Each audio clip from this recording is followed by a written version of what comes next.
Absolute returns.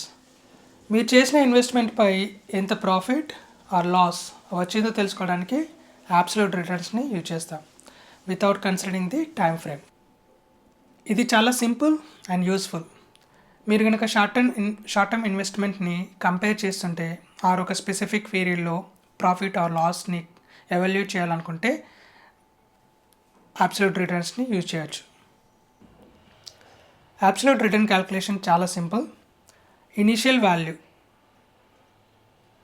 వాల్యూని final value నుంచి minus చేసి వచ్చిన మొత్తాన్ని ఇనీషియల్ వాల్యూతో డివైడ్ చేసి 100తో మల్టిప్లై చేస్తే మీకు అబ్సల్యూట్ రిటర్న్స్ ఎంత పర్సెంటేజ్ వచ్చిందో తెలుస్తుంది. ఫర్ ఎగ్జాంపుల్, మీరు డిసెంబర్లో ఒక 50,000 ఇన్వెస్ట్ చేశారు.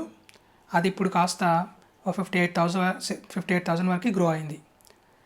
మనకు వచ్చిన ప్రాఫిట్ 8,000ని 50,000తో డివైడ్ చేసి మల్టిప్లై 100 చేస్తే మీకు 16% రిటర్న్స్ వస్తుంది. That is absolute return value. Short term investment కంపారిజన్స్కి అబ్సల్యూట్ రిటర్న్స్ని ఎక్కువగా యూజ్ చేస్తాము. బట్ లాంగ్ టర్మ్ ఇన్వెస్ట్మెంట్కి మనం CAGRని ఎక్కువగా యూజ్ చేస్తాం.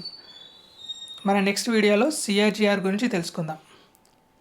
Follow for more videos. Thanks for watching.